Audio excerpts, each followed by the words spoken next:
Today, I'll be going over my experience with a game I once loved. The Elder Scrolls Online seemed like an innocent MMO to me on the surface, but man, there's just a lot of weird shit that goes on, and nobody really talks about it.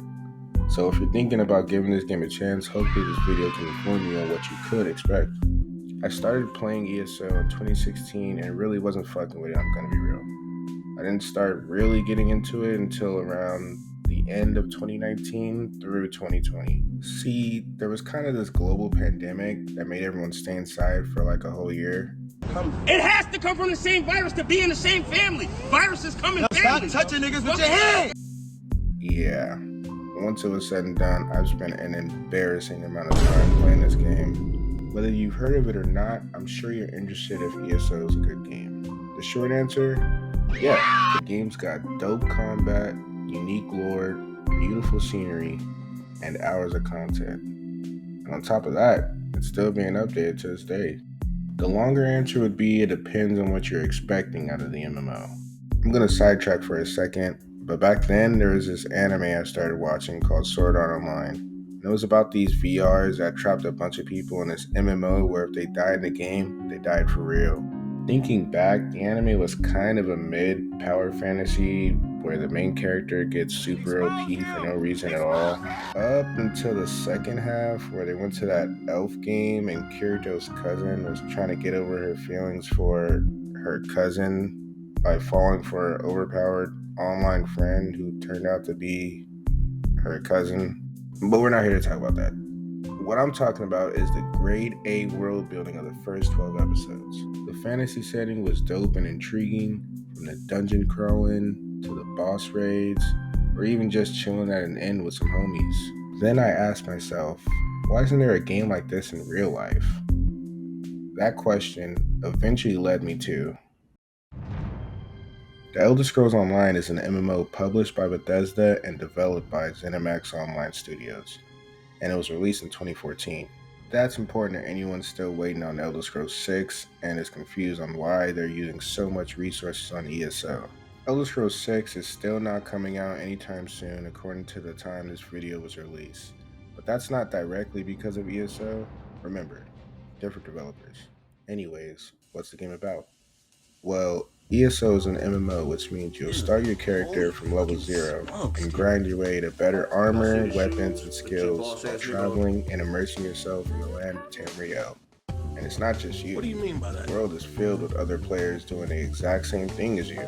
According to game charts, ESO had approximately 3 million new players during 2020 alone. Keep in mind that may not be totally accurate, as there's no real way to account for all players on every single platform.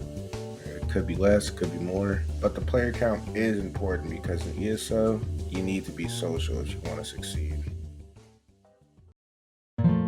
During my experience, I've met some cool people from all around the world, and they help push me in the right direction in terms of how the game is played. Because trust me, I was doing all the research online, and there's no worse feeling than grinding out all the sets to follow up build you saw online, only for you to complete it and find out the set you just grinded for was the meta 4 years ago.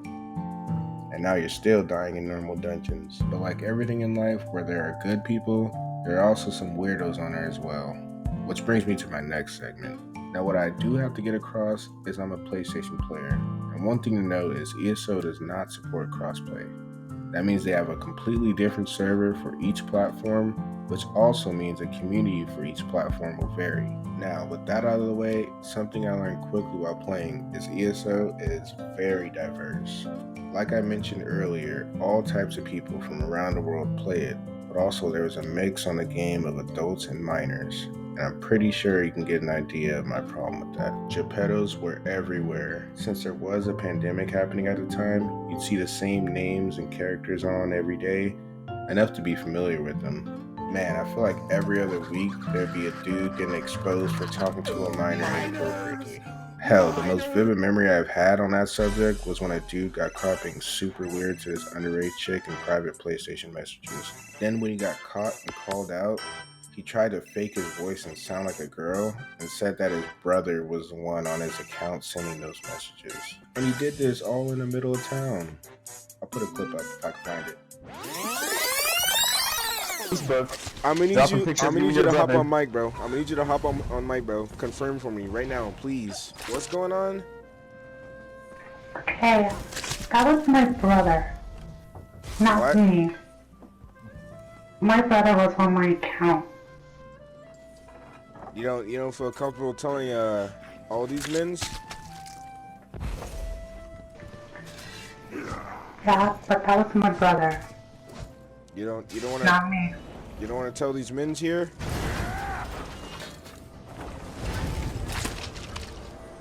Yeah, You invited me to a group, but All right. you wanna say what you gotta say? yeah, that was my brother, not me. Oh, whoa, okay. Wait, All hold on, right. bro. Hold on, bro. It was I- your is that brother. Like a Can you fake voice? Can you? That's what I'm thinking. That's what I'm thinking, but that's what I don't know.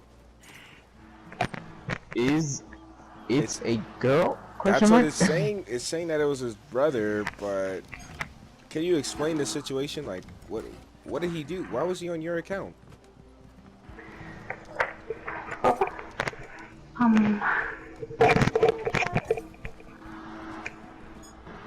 I wanna know why he was on my account. It's because he was trying to find a girl. That's the guy with the girl trying to act like a girl. That You're a sick pedophile fuck. yo, yo, Get the fuck out of here. wait, yo, I'm gone. I'm out. At its core, ESO is a social game. When you're spending hours and hours on a shared interest, like in all communities, relationships will start to be formed. And let me say, I have no problem with people meeting on a game and building a genuine connection with somebody, eventually taking their relationship into real life. And I'm sure you've seen videos of people meeting their long distance partners or friends at the airport for the first time, and it's like a really surreal moment. I don't know, I just can't hate on it. I think in the current climate of the world, where the majority of people are finding companionship through the internet, Yes, we're a Roblox couple. Of course, we sleep call every night. meeting your partner on a game you guys both play isn't really the craziest idea. But I feel like that rarely happens in ESO. This might as well be a damn high school with all of the relationship drama I've seen. There were girls getting with trial runners for free carries, or dudes would genuinely have beef with each other after catching their partner playing the game with another dude that would eventually lead to doxing.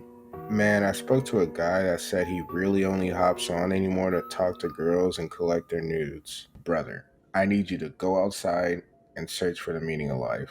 I'm 90% sure he changed his name after he got caught and still on the game doing the same thing. Like he legit dropped that information on me unwillingly, and I never saw bro again. It's not all bad though. I've definitely seen some genuine relationships get formed.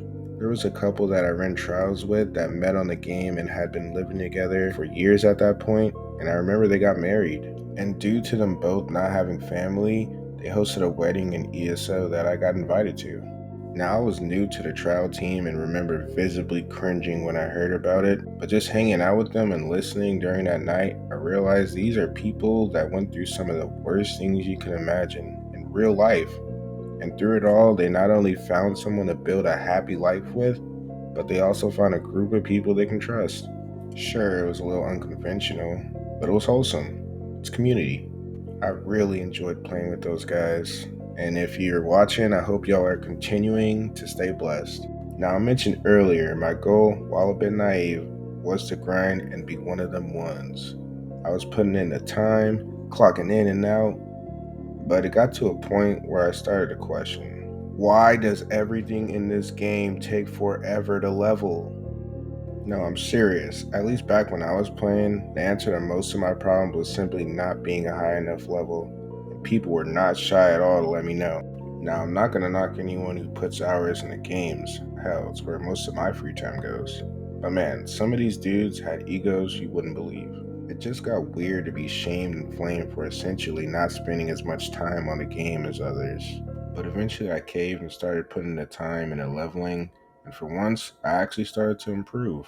I was clearing harder and harder dungeons and eventually moved on to veteran trials with a team that did scheduled runs. Trials are essentially the true endgame for ESO. From my understanding and experience, the real flex or way to show off your skills as a PvE player is to walk around with a skin or title acquired from completing a difficult trial. And at this point, our guild was so locked in, we were completing veteran trials weekly. It was truly the funnest part of the game for me. Not only did I get the satisfaction of all my hard work grinding finally paying off, but I did with friends I met and a guild I was happy to be a part of.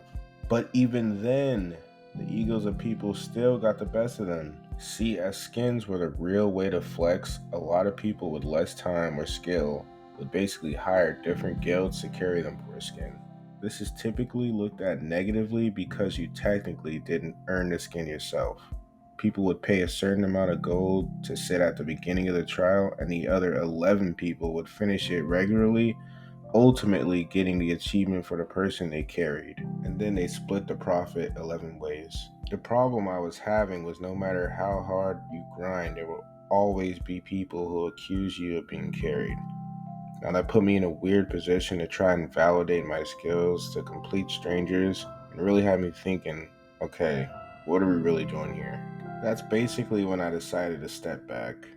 Me and my friends figured we were good enough to start selling dungeon carries, so that was how we made our gold for a while. Speaking of, that was another thing I had a problem with. ESO has an actual market you have to put time in to understand if you really want to make gold. There are guild traders that are available for bidding. I won't act like I know how it works because I checked out once I found out that most trading guilds cost gold weekly just to stay in them. This video was kind of everywhere and took forever to finish, but I want to thank everyone who stuck to the end to watch it. I really enjoyed the whole process of making this video. ESO was really great to be a part of. I'm still glad to have played it, even if a lot of it was spent arguing with people. No hard feelings, I hope. I feel like this is a good send-off for the game. I got to reminisce a lot, and while I love MMOs, I just don't have enough time to invest in them like I did before. But if you do got the time, I recommend giving it a shot. But if you do play the game, tell me some stories you've had during your experience. Anyway, from here, my plan is to continue working on bigger video projects while posting some shorter videos on things I might find interesting. I hope you'll be willing to check some of them out. Till then, that's me, I'm Light, and I'm out. Peace.